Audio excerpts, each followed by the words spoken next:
Welcome, sentient beings from all known universes and beyond.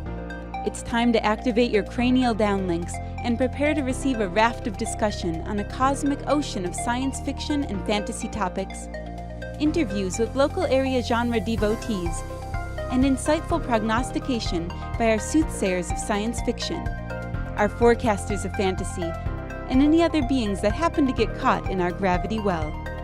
This is the Galactic Driftwood Podcast.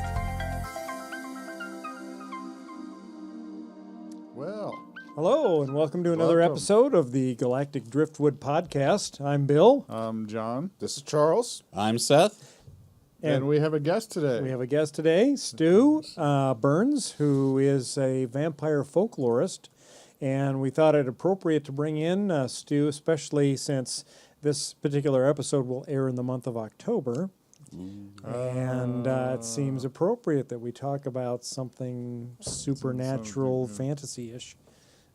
Like that wonderful show, Life Force. Space Vampires. Ow. As it was once called. Stu grimaced when I said that. No, that's my smile, Bill. Oh.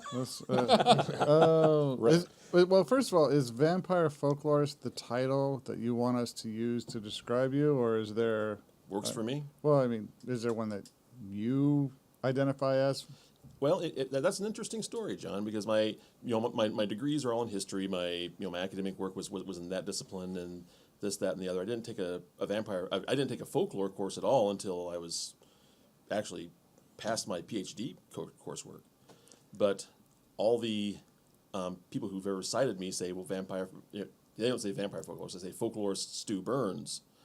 And after a while, it becomes a question of identity. Like, if enough people are calling you that, especially people who have who are senior faculty at large institutions, well, I guess that kind of is what you are.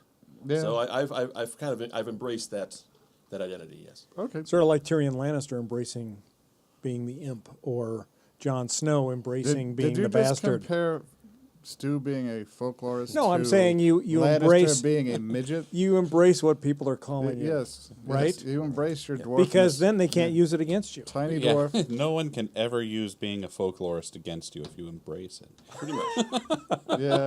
Yeah. Now, Stu. Before we started the show, Stu did confess to us that he happens to own the movie Life Force, and as far as that goes in the realm of vampire depictions, how would you rate it? Well, in terms of how does it compare aesthetically? In terms of Well, did you mean the whole picture of vampires or just space vampires? Just space vampires. I would like to interject. I just want to be sure it doesn't get missed for those who are Star Trek The Next Generation fans. Oh. That Life Force does have Patrick Stewart's very first kissing scene. And Patrick Stewart himself, which should be enough for anybody, but the first kissing scene. I don't remember Patrick Stewart being in it. I don't. He was the director of the mental psychiatric hospital. Yeah. All right. Yeah, in terms of space vampires, boy, there's not a huge filmic body there at least that I'm aware of. Ooh, I learned a new word, filmic. I like that. It rolls off the tongue. Well, I'm glad I'm expanding your vocabulary, John. I do appreciate that. That's what I live for, certainly. Yeah. I imagine among space vampires, it probably holds a reasonably high position. It's sort of like who's the world's tallest midget, perhaps. But there you are. Yeah. It's a difficult film to really enjoy because it does fall flat in so many areas. There's certain aspects where they're very. I think the film is very blunt about what it is. I mean, it's largely an excuse to show a beautiful woman without any clothes on, right? And then build a vampire plot around it. Certainly, who it also turned out didn't speak any English, right? And didn't need to, at any point. So, but when did Life Force come out? 85. Yeah, and it had the top of the line effects for its time. It did. I remember that. Yeah. Yeah. I mean, if you look at it now, you realize how much farther we've come. But at the time, someone spent a dime on this. Someone threw some nickels together to make this, and it's like for something. It's like it couldn't be just softcore porn. So you'd rate it. And I think I would rate it above Crawl. I was gonna say, didn't we just talk about Krull last week Have you seen Krull? or last time? It's been a long time. I believe It doesn't get better with We age. got sucked into the 80s at some point. Yes. But We doesn't. did. Yes, we did. we'll escape. We'll escape. I believe Abraham Lincoln said something that resonates with me. It's the sort of thing that people who like that sort of thing would like. And I think that certainly sums up Life Force pretty well. I mean, but it's a it was an interesting effort, certainly, and that goes back a ways. There's a great little short story. When you first mentioned doing Space Vampires with me, there's a great little short story from 1933 by C.L. Moore called Shambleau, which goes into this idea of this psychic vampire from outer space who drains people's energy, and there's certainly a sexualized component to it, a gender component to it, and it really prefigures. There's a real history, and Shambleau is a great short story, by the way. If you ever want to get after it, it's on archive.org, believe it or not. So just do the. So do the you Google think search. Colin Wilson stole the idea then? It's Colin Wilson. Of course, he stole the idea. He stole every idea he ever had. All right. Well, right, you brought up an interesting term just now, psychic vampire. Yes. Can you differentiate between psychic vampires and, shall we say, more Dracula? mainstream vampires? Because I thought Dracula was psychic because he looks in the eyes and kind of hypnotizes. Well, I think he had some psychic powers, but a psychic vampire, and this is getting into sort of what we were talking about pre-air, about how the concepts evolve and change, and how what was folklore becomes literature, and then in some ways becomes folklore or folk culture again, because there are folks who really do live their lives this way, who really have internalized this idea that psychically, they by being in the same room, they can say, I can lock on to that energy and I can draw that energy from you. There's not a blood exchange. It's just like I'm pulling it from you. That would be in a nutshell what a psychic vampire would be. There's another good short story by and I totally just lost him. Fritz Lieber. Is it Lieber or Leiber? Lieber, I think. Fritz Lieber, called The Girl with the Hungry Eyes, written in the 1940s, and this was about a model who, had this again, very much like Light Force, had this captivating image that you just couldn't stop looking at, and you look into those eyes, and the last lines of the story are, "I'm hungry, baby, feed me," and it's just this idea that this person is pulling energy from you. And again, this starts in fiction, just science fiction, fantasy, and now there are cultures of people who call themselves sci-vamps, or rather, there are cultures of people who call themselves real living vampires, and you have sang vamps who actually where there is a blood exchange, usually from a willing donor, someone who says, "Oh yes, I'll give you my blood," which is usually a couple. They slit their shoulder and they take a couple drops, or they call themselves sci-vamps, meaning that. I can feel like I'm pulling this energy from you. It's a very new age sort of concept. But these are things that really started in literature for the most part. So the pulling of the energy then does remind me of Life Force because that's kind of what they did there. Oh yes, yeah. That's what got me onto it. Oh, I yeah. see. And now this basically has become folklore again. It makes its way around. And I shouldn't say it started in literature, because now the more I think about it, really, a lot of the early vampire stories, now we're talking about 18th century. We're talking about when the Austrian Empire goes into the Balkans and they find some fun stuff.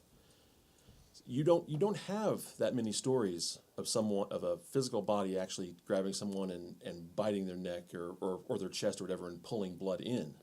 What you have are people who are just sort of vaguely seen around, maybe who are attacked, maybe. The vampire is strangling people, and people just gradually sort of waste away. They don't find wounds, they don't find punctures. It's just sort of pulled from them in this ethereal way. And this gets into physical anthropology, because then you,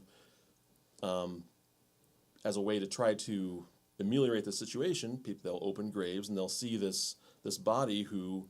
My God, looks like he's putting on some weight. He's got some blood coming out of his mouth. That's what he's been doing. He's been drawing our blood, our life force. Even though there's not really a puncture, that's how they would conceive of energy as the blood. The blood is the life. That's that metaphysics. And there you go. So yeah, all of this is based upon misunderstanding of empirical evidence? Yes. Okay. Lore did a really good episode on. Lore is a podcast that covers folklore and just does a deep dive into it. And so they did an episode on this, where this was like one of the explanations In New England, right? Yeah, in New England, an explanation for consumption. So it's like a whole family, one would get sick one after the other, and the explanation was like the first one who died had been inhabited by a demon and was just like sucking their life force from beyond the grave. And they dig them up, and if there was still blood in the heart, well, this is what's doing it. And you'd burn the heart, and then you'd Drink the ashes. Drink the ashes. Really? And there you go. And just to specify, this is the earlier example I gave is from Southeast Asia, Southeast Europe, which is this very pre-industrial society. Really, it's been under Ottoman domination for a long time, essentially a colony in Europe. But what Seth is talking about is in New England as late as the 1890s. I mean, all this is happening within a day's ride of Harvard University. So we can't think that, well, this is something that other societies do, because every society does this sort of thing. Yeah, but we've stopped drinking the ashes. Most of us have. Yeah, Yeah, the ashes. we have. Yeah. Well, we've become a society of good Most taste, of us evidently. have. Most of us have, but then among us we have people who say, the vaccines will really kill you. The vaccines have no efficacy. I mean, Well, actually, the vaccines are dangerous, and they cause autism based upon no evidence whatsoever. And yes, it's anti-vaxxer is this kind of belief. It's a cultural belief, and it's like those are very strong. yes. They Now- don't have to have proof. Now, when did vampire lore first start? Oh gosh. There's a little bit of debate about this, but honest to goodness, Bill, that's kind of like asking, when did hero lore start? I mean, I think it, to some degree, and this is largely again because of for forensic reasons. There is some thread of the vampire motif in most world cultures, and this can go back to There's a classical story about a young man who's engaged to this young woman, and he slowly gets sicker and sicker and sicker until finally one of the patriarchs of the clan, and this is from about 300 AD. And I wish I had the author's name at the tip of my tongue. Realizes what she is and what kind of a creature she is, and she admits to it, and they destroy her, and that's the end of it. It's effectively a vampire story from late antiquity in Europe. But we kind of call them vampires, but there's clearly things we recognize as vampires, but they're wildly different and interesting between cultures. Oh yeah. I love hearing about the different types of vampires. One of my favorites is the hopping vampire. Oh, from China, yeah. Yeah. So what's the deal with the hopping vampire? Jinsheng. There's a lot to that. And the hard part is you get into sort of the Heisenberg effect here, is how much of this is native folklore and how much of this is something that the observer either projected on it or that the hearer is projecting back from what they've heard. But the Jiangxi would be. I'm more familiar. I'm not as familiar with the hopping aspect of it, but you'd have a recently dead person who would come because you're supposed to have this long wake, into the night, and you're not supposed to be someone always awake and mourning and carrying out the proper rites for this person who's died. But if everyone falls asleep, then the soul, which is supposed to be kept separate to go out and do its ruminations, will come back into the body and do some malevolent things. So in one of the stories, everyone's fallen asleep, and the Jiangxi gets up and just starts and basically kills everyone by breathing in their mouth. The one person who's telling the story realizes what's going on, so he holds his breath when the Jiangxi comes over and breathes on him. And then the Jiangxi realizes this person's not dead and starts chasing him. They chase him down through the forest, and they manage. The way this person is saved is the Jiangxi corners them and tries to take their life by impaling them with these long fingernails, and those get stuck in the tree, and they get stuck there, and then the sun comes up, and they fall back to being a no longer an animated body. So that may not even be the story really you were thinking of. But exactly. Every culture does put their own spin on it. So by the time you get to Life Force, this is really it's a sci-fi comprehension of this same motif. So it's kind of like how elves, trolls, gnomes, and pixies were the social construction of aliens in the Middle Ages. It's how cultures view a thing through the adaptive lens of their own particular society. Environment is a better word. Or conversely, how aliens are the 20th century adaptation of elves, trolls, and gnomes. Well, the inverse is is absolutely true. Yeah, of course. But I mean, okay. So, what you just said about the hopping vampires, does that make the Dene belief of skinwalkers a kind of vampire? Because that sounded, when you were telling the story, it sounds a lot like what the Dene or Navajo think will happen to their dead. They're afraid of their dead for that very reason. It's been slotted in there. And John, I don't know if in your study, if you're familiar with folklore tools at all, there's this great old work that was done in the mid-50s called the Motif Index of Folk Literature. No. Basically, every type of thing that might come up in a folk tale is indexed in this 5-volume work that's very like the Library of Congress indexing system. And the vampire is, well, now I can't think of it, E251, for example. And even in the 1950s, if you look at that index, it has all these examples of E251. Huh. I mean, there's from all over the world. So the Skinwalker's been slotted in there. There is an Abenaki story, and this is from the northeastern U.S. and into Quebec. That sounds familiar. Can you refresh my memory about Abenakis? Yeah, they're part of the. And I can't think, of course. What's the name of that group of tribe? The Athabascan groups. Algonquin, yeah. Yeah. Okay. Yeah. That northeastern Native American group and there's a story there that, resembles Serbian vampirism as we usually conceive of it, almost better than most Serbian vampire stories. I mean, this couple is coming back from a hunt and taking this long trip, and they end up in this shelter, and they see this dead body up on the scaffold, scaffold burial, sky burial, which not uncommon. The Omahas use the same thing. Mm-hmm. And, it's efficient, yeah. And the wife says, I don't want to stay here because I think that person who's buried there was and I can't pronounce the word, but was a seer, was someone with occult powers. An oracle, whatever the particular word was. It varies a great deal from native culture to native culture. Oh, of course, from language to language.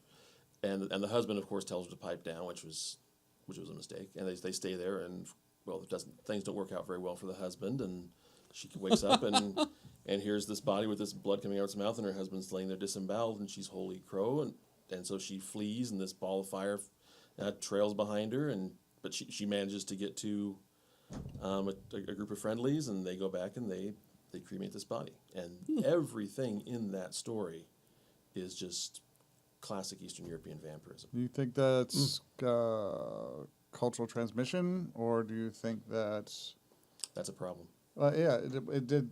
Did perhaps the French or English settlers tell them the story, or and this is collected in 1892. So by then, there's vampire popular fiction is ubiquitous by this point.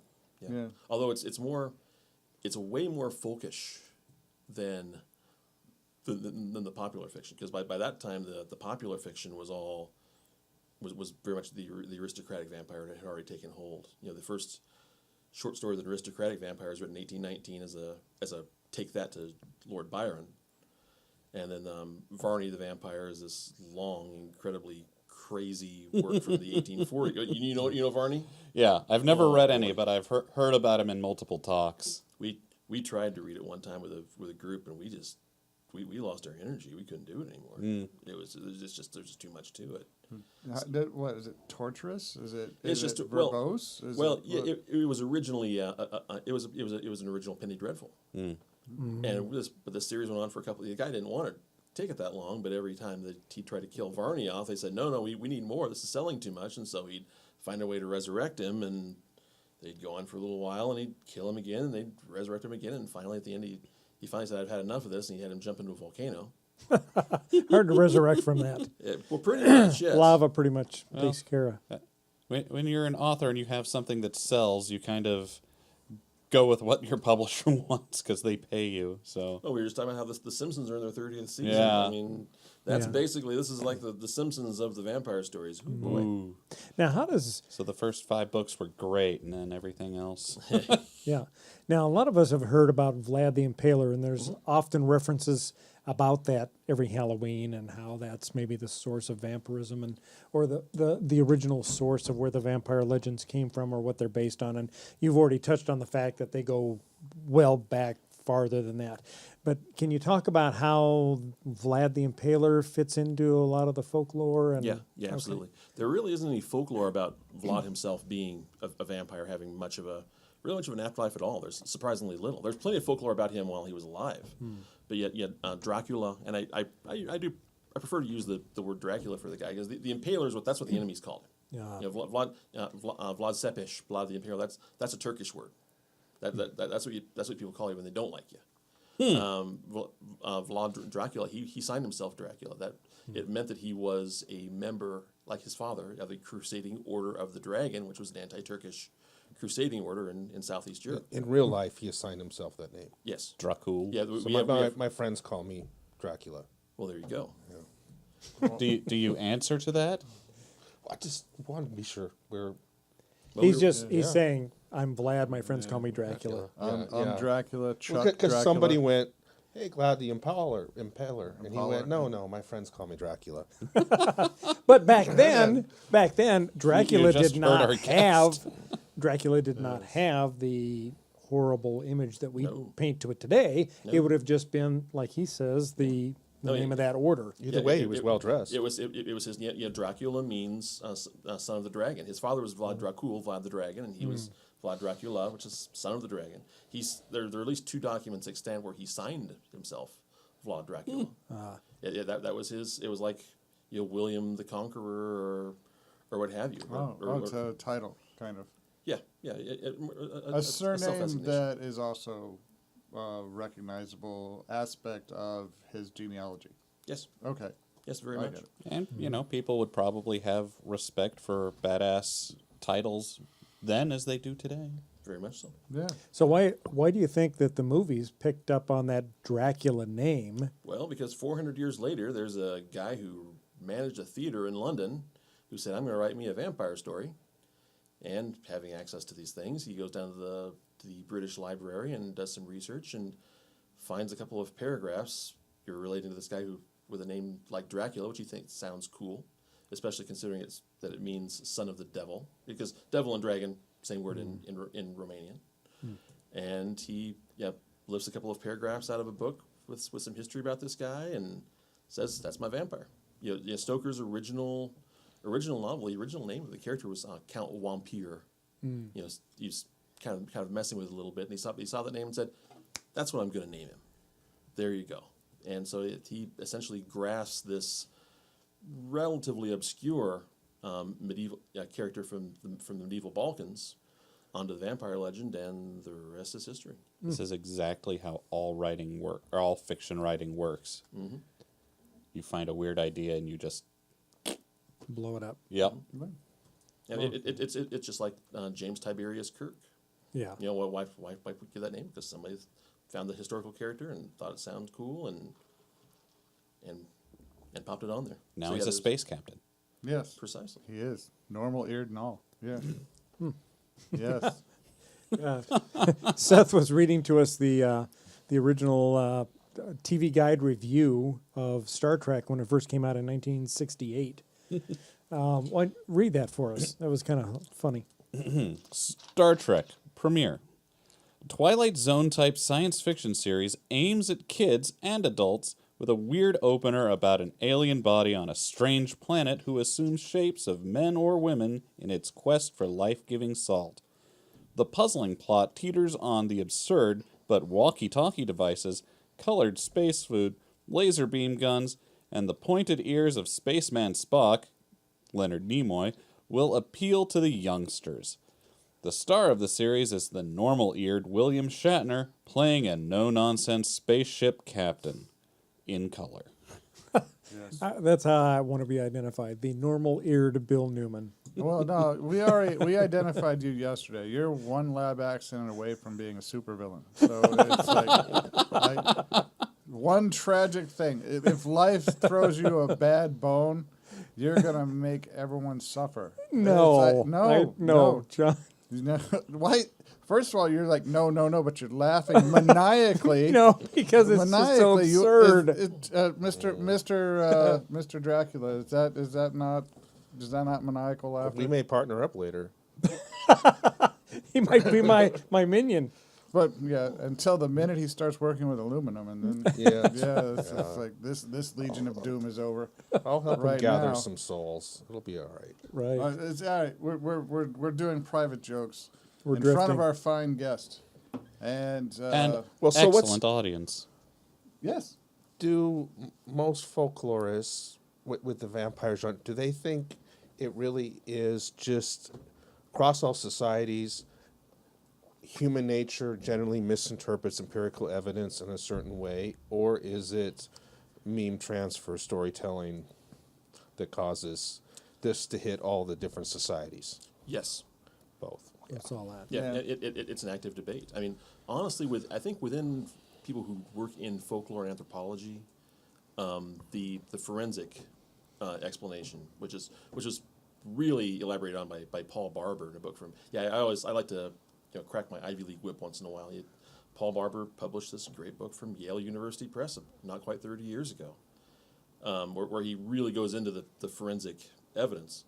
And it made a big splash amongst vampire fans and amongst folks outside of the field. Folklorists and anthropologists, as a rule, don't dig it as much as other folks because, as you said, the discipline is more built on meme transfer, on text. And I think really you can have both. I think what Barber's work does, what the forensic work does, is give us the physical possibilities and say, okay, here's what you're seeing, and everything else is okay. Now, what are you going to do with it? There are some stories that I consider a little more speculative about how at least Balkan vampirism is a survival of dualistic religion from way back when, or from various and sundry mythological beliefs, and you can have both. There's thought, there's physical. I mean, there are some stories where, there are so many vampire stories where they have that scene where you open up the grave and it's an intact corpse.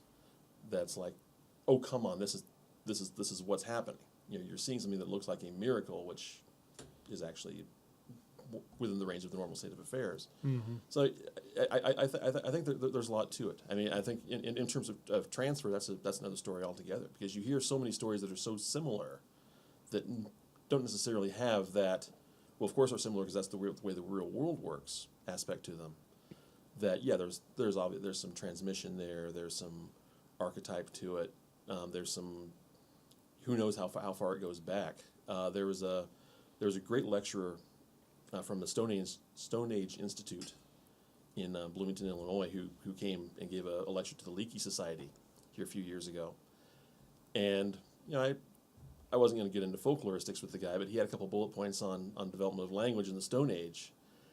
And I said, so all right. Well, without writing, how do you actually talk about that at all? Well, that was my question to him. Yeah, he was talking really more along the lines of like brain development, like when can we tell these folks we're capable of this sort of thing?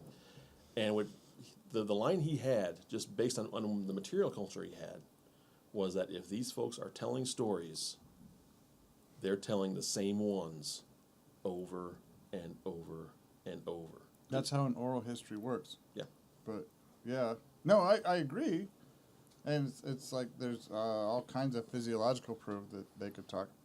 Probably before we were human. Homo erectus almost certainly could talk because it had trade networks, made boats, did all kinds of things. But yeah, no, I agree that the transmission, as it radiuses out, it might diffuse a little bit, but like religion, a lot of religions share more than they actually differ, and there's got to be a core somewhere in terms of that. Religion, language. I was talking to my roommates in grad school were from China, and I would ask them, so do you have the same parts of speech in Chinese? He said, pretty much. He said, they just laughed and said, yes, dude, this is universal stuff. I mean, and you know, from human history, there's this these population bottlenecks where there are maybe 10,000 human beings on the planet. Yeah. So if all of our, which is why we all still have we can all interbreed. It's like we are the same species still. So no. So from that winnowing, that culture, the ones that actually survived would be the ones that got to transmit their beliefs. Makes you wonder what else was out there before all this went away. There could be a lot of good stories we're missing. Oh, I know there are. Or is there, a Darwinistic advantage to this folklore, an evolutionary advantage? Do you think, or is it just for fun and games? I don't know that it would be fun and games, but I could see where its use could be. It could be used as a way of controlling people through fear. It is, but sometimes control is good. Like the Old Testament is full of prescriptions of like the whole Jewish people not eating pork without it being sanctioned in a certain way. When you're a nomadic people, pork is dangerous. So it's actually a good idea to make prescriptions on how you make pork. Otherwise, you know, your already low population is going to die of the various diseases you can get from that. So the best way to enforce that is to make it a religious doctrine. It's like, you can't eat pork. God said so. It's unclean. It's unclean. It is. And you know, because there's always people say, I can make pork, right? Just so I don't care what the government says at the time, but if it's something that offends their God, then they might not make it. And will get you shunned. And thus more of your people live. Yeah. So kind of like that. Yeah, but I can see that. I can also see there being an advantage to just entertainment. I mean, everyone needs something to tell around the campfire at night. And that's actually and scary all we stories did. are the best. That's all. For 300,000 years, all humans did was wake up, walk, eat everything they found, sit down at night in the campfire and tell stories, wake up and do that again. For 300,000 years, that's what people did. That's it. So, stories, more stories, better stories. In fact, so given that the enriching discussion we've just had, Charles, I'll take it back to you. Is there an evolutionary advantage to these stories? Yes, to podcasting on science fiction. In fact, that's exactly what we're doing right now. Yes. We're going to find out, aren't we? Yeah. We just need to start a little fire. There might be. Right about, just like that. We got a nice little fire going now, and we're talking around it. Yes. Yes. Yes. I can feel the heat here. If you burn the table, Linda will be irritated. Yes. Mammoth good. Yes. Mammoth steaks. Yes. Let's go into extinction. So basically, I think what we're saying then is that those folks listening to this podcast will have an evolutionary advantage to the others. There we go. They will have more knowledge of think science. about the person who could tell better stories. Would they mate more? In a society where all the really important things happen at night around the campfire with the stories. If you're the good storyteller, all of a sudden, I can see that being something that would be sexually selected for in early populations. From my experience, this isn't true, but then I might or might not be a good storyteller, so... You are. Yes. You're a good storyteller. haven't You won't. read There any won't. of my There will be no stories. sex for you today. And None. there are intermediate stages to that too. What I've always heard is that there was never a better storyteller than Abraham Lincoln. Huh. And so a good storyteller is perhaps selected for can be selected for roles of leadership. That's one adjunct there. And leadership now you're talking about sexual selection. And the ability to tell the story means you have the ability to interpret the oral traditions, And speak in So- front of people, which which is quality which is- for a which leader. is always good. Well, and better orators, Always good. are Now, highly regarded. something I'm curious Even in about supervillains. is Yes. what has been the effect of the internet like on folklore? It's interesting that you'd ask that, is because the internet has, to a large degree, become our new folk, Yes, and and you're blurring lines. that applies to ufology too. It's like since the invention of the internet or the application of the internet, that's where UFO folklore is. It's like the archives before that were random magazines and personal stories people told, and it's like now, it's like the early internet actually owes porn and ufology for its existence. It actually propped it up. Those were the most popular searches in the very early days. And it's like folklore. The ufology is folklore.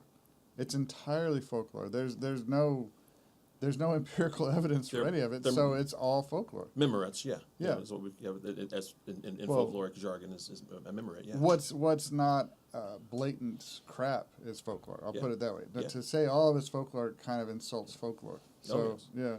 I would okay, but to get more to the root, this is a little more boring than ufology, and probably shouldn't go backwards this way. But and Bill's already heard this story at least once.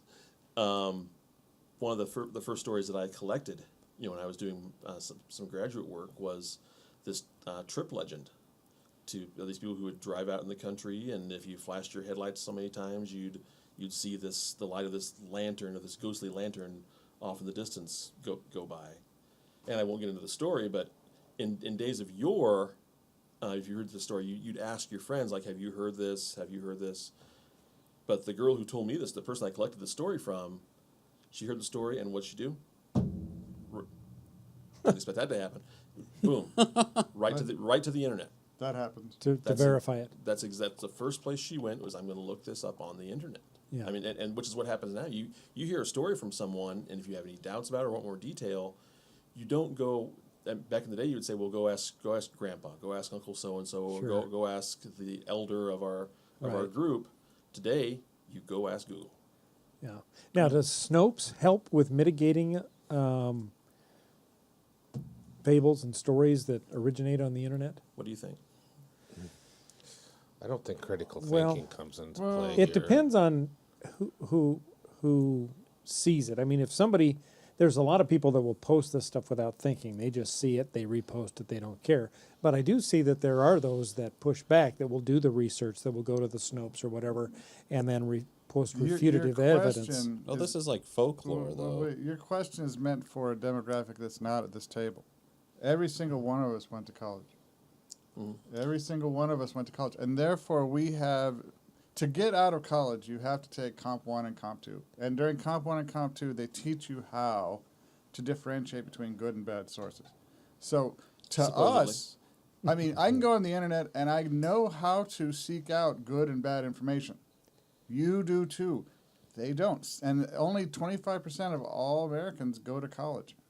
So there's 75% of people, since the public school system, what are you going to say? I'm just saying some non-college people are still critical thinkers. That is an outlier, actually. No, you got to look at it like this. It's like, to say that is true. What you said is true, but it's not descriptive of the group that I'm talking about. Well, I suppose. Of that All right, I don't know. 75%, very few.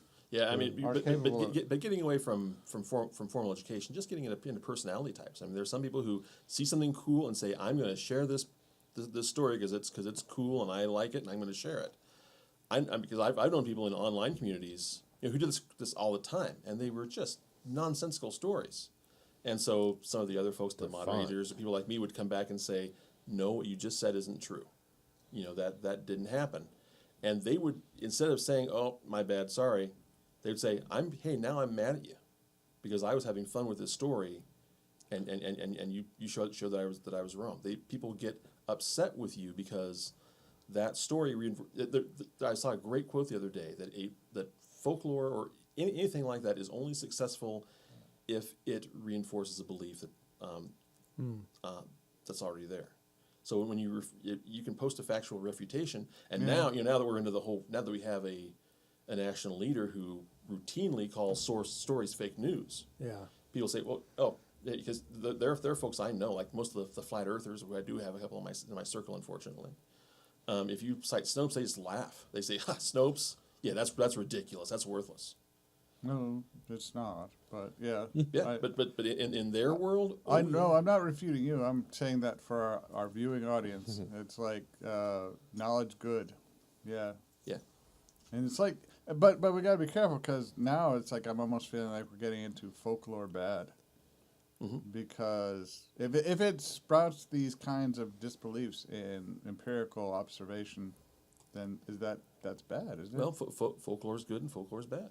I mean, folklore has, it's I think it's like any other medium, really. It's certainly far less controlled, but a lot of things that you know and know how to do, you may not realize are folk knowledge. I mean, like Bill, even someone like you who does programming and network and IT. There are a lot of workarounds and things you get into that they really don't teach you in school. It's like, okay, I got into a certain environment, and a lot of this really is folk knowledge. I learned it, from somebody who showed me. Passed it down. Yeah, you pass it down. A little shortcut that there's just too many of them for everyone to learn in a standard curriculum. But for our little subset, here you go. Here's how you do that. That's all folklore. That's mouth to mouth, person to person transmission. The stories of the C-sharp nomads. What? Yes, you don't have to raise your hand. Or maybe you do. Oh. Stu got that reference. All right. I write in C-sharp, so yes, I do. I get would you like to share that? It's computer lingo. Yeah. Sounds like more like music lingo. Yeah. That's what it's, yeah. Well, I would joke reference nothing. Oh. Well, you're not going to share. Well, Okay. No, C+ is a computer language. Yeah, C-sharp is a computer language. That's what I work in. C-sharp. And we were talking about the stories that teach the lessons and...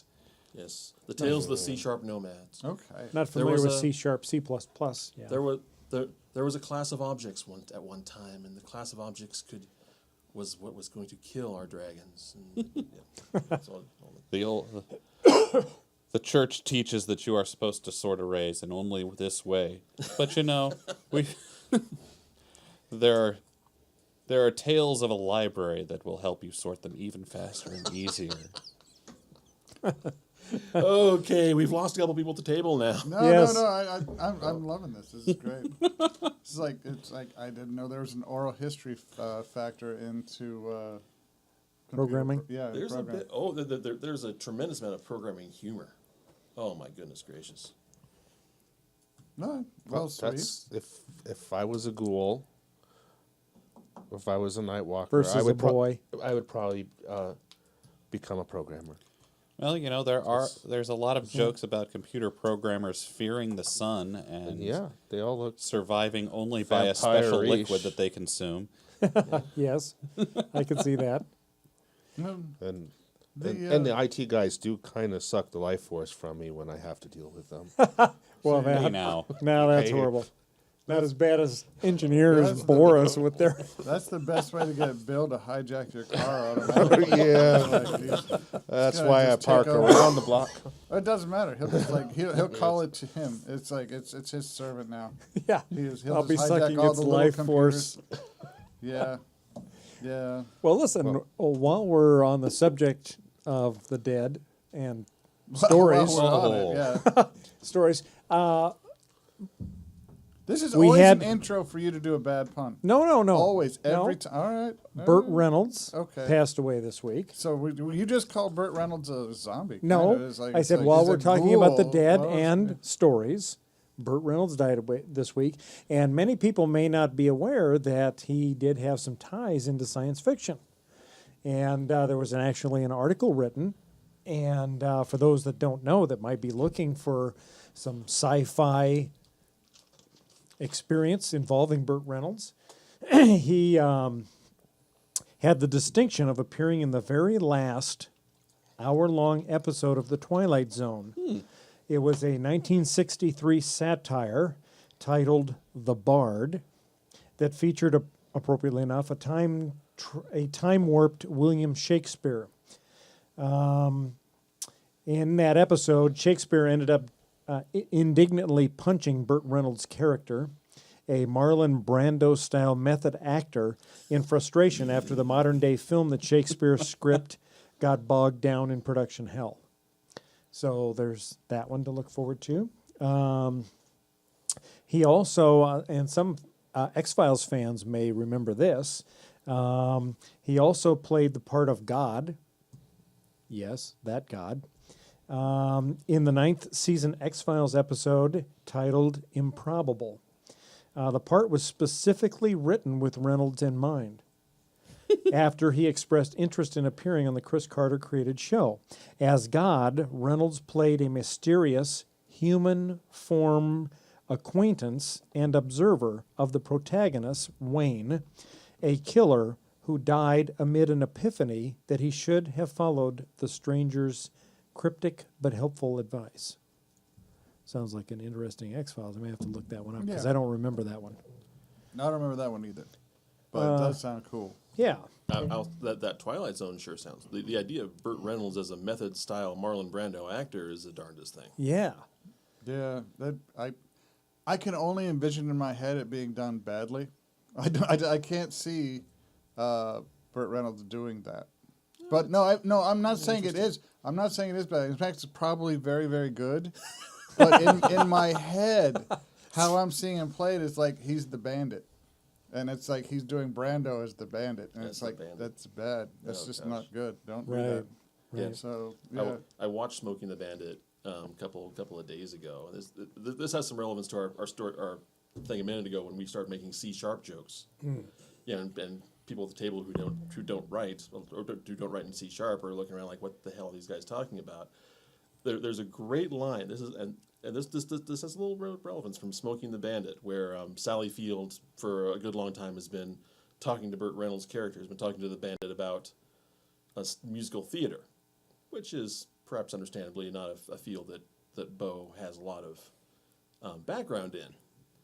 But so as they get out of the car and start walking down the lane, he says, "Well, do you know who Richard Petty is?" She goes, "No."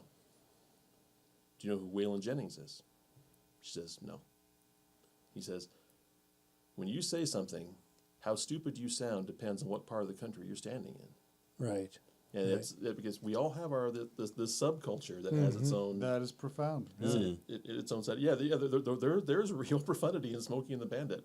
I was surprised how much there was, actually. That was Yeah. Yeah, I remember that quote. I didn't remember it was from that show, but I remember hearing that before.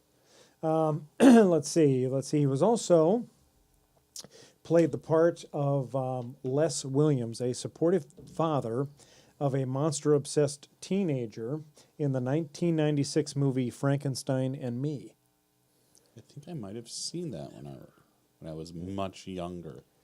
Yeah, it's the elder Williams dies in the movie, but the wistful dreamer's spirit he shared with his son, Earl, urges Earl forward to eventually find the real Frankenstein and reanimate him, in part to honor his father's memory. Sounds like an interesting... That's always a good idea. What could go wrong? What could go wrong? Yeah. Well, it's kind of like young Frankenstein, right? Where he reanimated, created the Frankenstein to... That's one of my favorite Halloween. That is a Movies to tradition with watch. us, is to Tremendous watch... film. Yeah. My name is Frankenstein. Yes. Let's see. I ain't got no I don't want to digress too much from the Burt Reynolds because it is important. But my favorite Young Frankenstein story is when Mel Brooks went to Chris can't think of anybody's name, to the fellow who did the sets for the original Frankenstein. Yeah, you get older, you can't remember these guys' names. Ken Strickfatten, there you go. He goes to Ken Strickfatten's house and say, hey, where do you think I could get some of this stuff? What sort of things did you actually use to make the set? I wanted to make it look as authentic as possible. And he had them all. Yeah. Bill. Yeah. Yeah. He looked at him. He smiled and said, "Come here." Goes to his garage. Yeah, and he's got all that stuff in there. Throws back a tarp, and there she is. And they used every bit of it in that movie. Yeah, I remember reading that or hearing about that, and I thought that was pretty awesome. Yeah, I like it when you recycle classics, people, props, things like that. Makes me happy. It does. Anyway, I'll post a link to the story on the podcast about Burt Reynolds. So there's a few other shows that they mentioned that he was sci-fi related shows that he was in that people might find interesting. What else? Because we the 2 television episodes and one. Yeah, so in the late 1980s, Reynolds also appeared in Out of This World, NBC's TV series that followed the earthbound adventures of an alien from the fictional planet Antares. Reynolds voiced the character Troy Garland, father to 13-year-old Evie Ethel Garland. I've never saw that show, so I'm not familiar with that. I never saw that one either. Reynolds fans may also remember a handful of other genre appearances, including a 2012 voice role for a well-received episode of Archer titled The Man from Jupiter, in which Reynolds played himself. Yeah, that I saw. In 2005, Reynolds also voiced 2 characters, himself and J.J. McClure, for the Gold Dust Gasoline episode of Robot Chicken. Nice. And then he also starred in the first 2 direct-to-video sequels, which Yeah. screams quality right there. Oh, yeah. Yes, it does. In the Universal Soldier franchise. Ooh. Ooh, that sounds awful. When was Yeah. that? When was that? What year was that? Does it say? Yeah, let's see. Aired in 1998 as follow-ups to the successful 1992 theatrical original starring Jean-Claude Van Damme. Yeah. Universal Soldier was. Ooh. Yeah. Ooh, that's. I can't. I'm visioning in my head a sequence of events that would make someone want to make this movie and then cast Burt Reynolds in it, and I'm not seeing it. It's hard. It's really hard. Well, it could be what I heard about Steven Seagal was like. He's the king of direct to Yeah. video movies. He's done like 200 plus movies, and people don't even know it because What I understand is they'll make the movie, but they want to put a name actor in it, so they'll basically shoehorn a scene in there where they can where they basically flies in, shoots for a couple of days, and flies out. So he's rarely the protagonist of the film. He's like he's like some mentor figure or some mercenary they bring in for It's like one. Patrick Stewart in Space Vampires. Yeah. Perhaps Probably. a bit, yes. Although he probably wasn't nearly as famous back then. Oh, well. That was before TNG. Right. He'd done Dune and what else? Really? Yeah. Dune and He was still a Shakespearean actor at that point. Yeah, a lot of stage work. Sure. well, is he bald in Space Vampires? Yes. Oh yeah. I would hope so. I mean, he has hair along the side, which The- more of it than he had in Next Gen. But There's a or hilarious longer, anyway. picture that I've seen, but I cannot produce right now, of a fully haired Captain Patrick Picard. Oh, really? Yeah. I've seen that picture. It's weird. It's so weird. It Just is. like It's like Patrick Stewart with a full head of brown hair as Captain Picard. yeah, you look at him. I'm thinking Picard. You're Kevin. It's like if you put Kevin hair Picard. if you put hair on Patrick Stewart's head, he's like it's Skippy.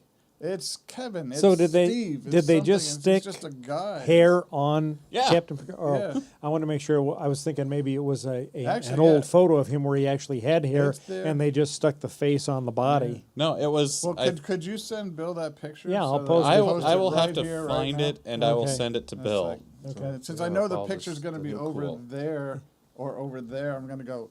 It's Yeah, Skippy. it'll It's- be right in this So- area. Yeah. Off the wall question. What are there any myths, categories of myths that our society has killed off that we're missing? That's a good question. Yeah, I don't. There's certainly some that for a while seem like they've some that have like racist undertones that went underground for a while and then Yeah, and then, Yeah, they then, are. then something happened. Yeah. yeah, and then they kind of that's hard to say if anything absolutely died. There's certainly things that sure lose their audience, boy.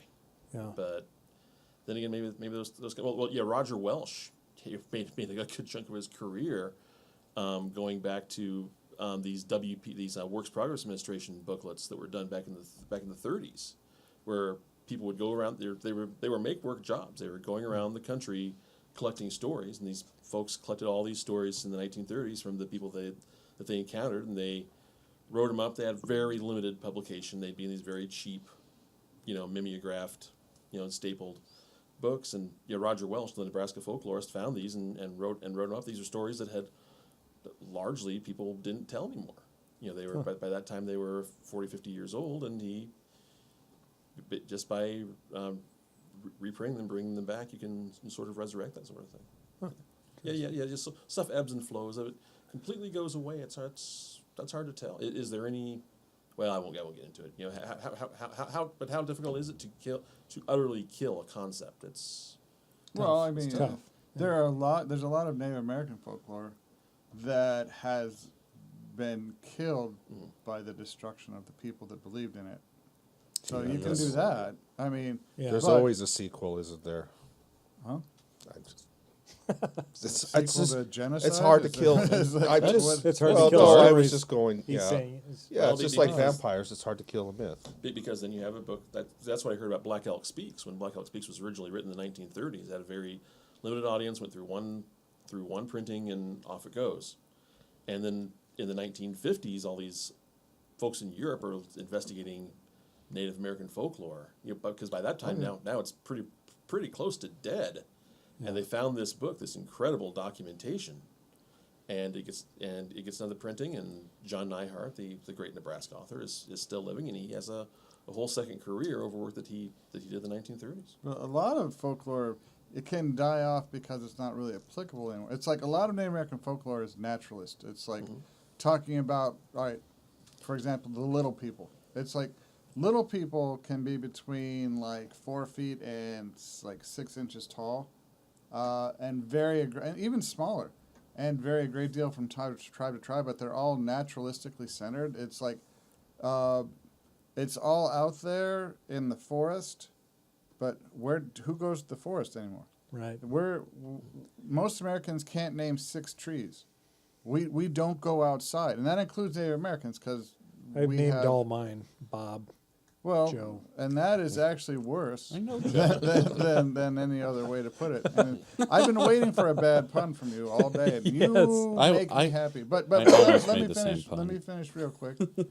It's like we don't go outside anymore. Our children sit in front of video games, and so do we to a great deal of extent. It's like we don't go outside. We don't walk through nature. Therefore, naturalistic folklore really has no place. It's like you can read it. It can sound quaint. It can be entertaining, but is it really applicable in terms of how Americans now live their life?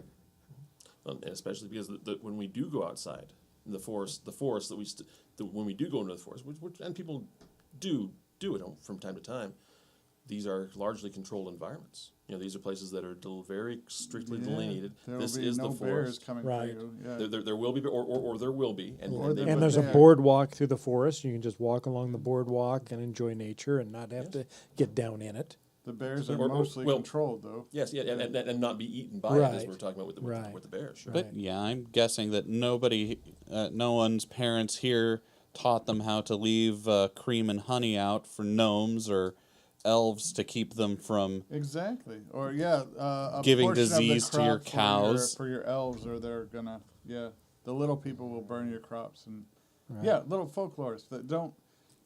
We could read about it, but I mean maybe if your grandma tells you these stories and then all of a sudden you find yourself in the forest, a place you don't go or have maybe never been, all of a sudden all these stories come back and you're freaked out.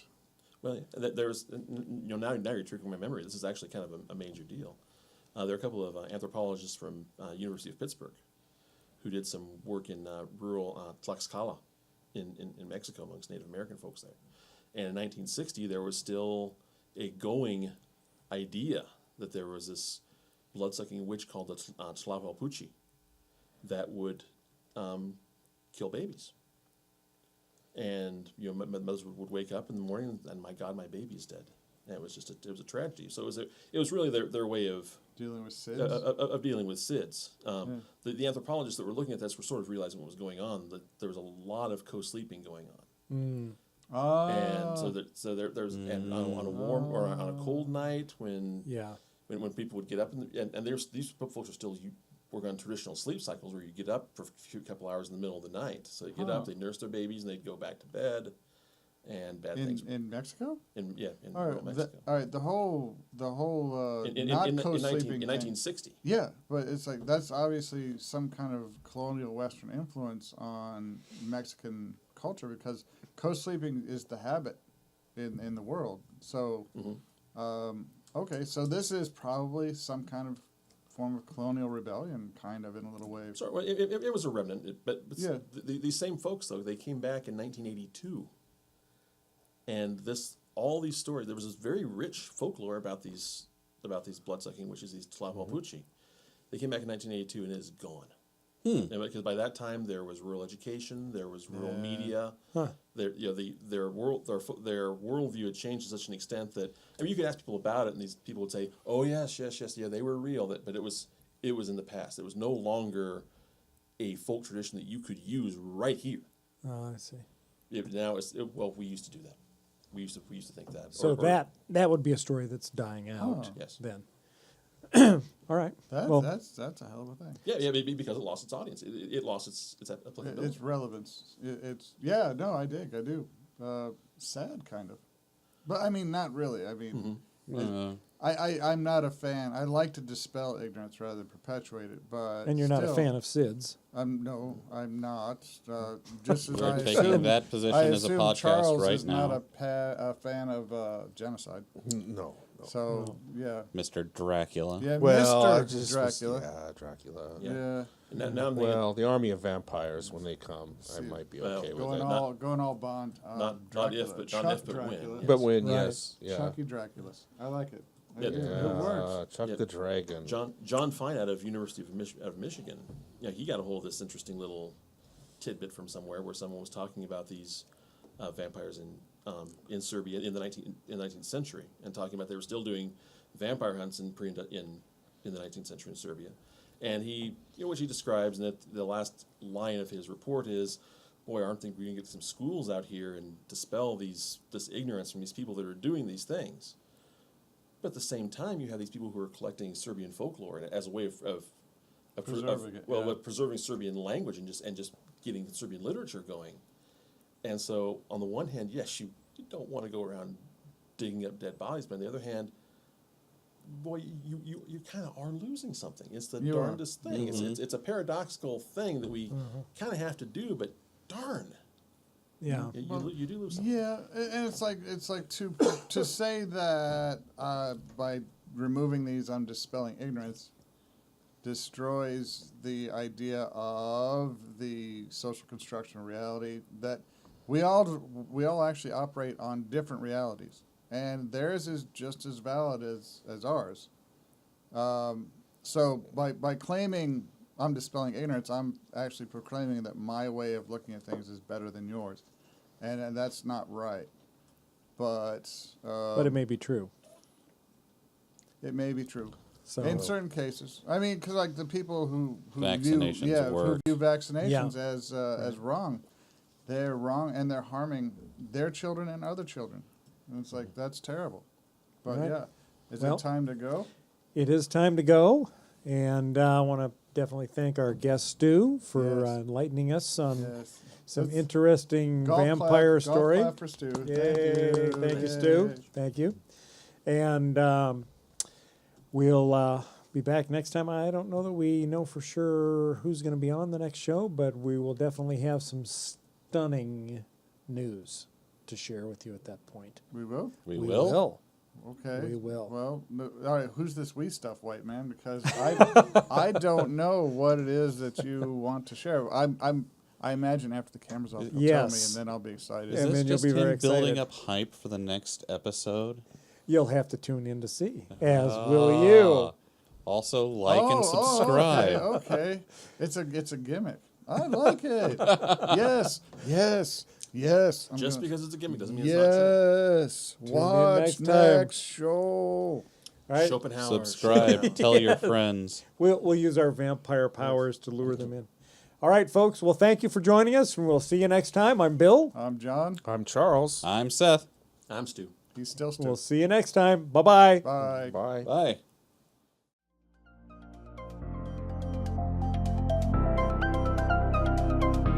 Thanks for listening to this episode of the Galactic Driftwood Podcast. For more information and past episodes, please visit our website at galacticdriftwood.space or subscribe to us on YouTube.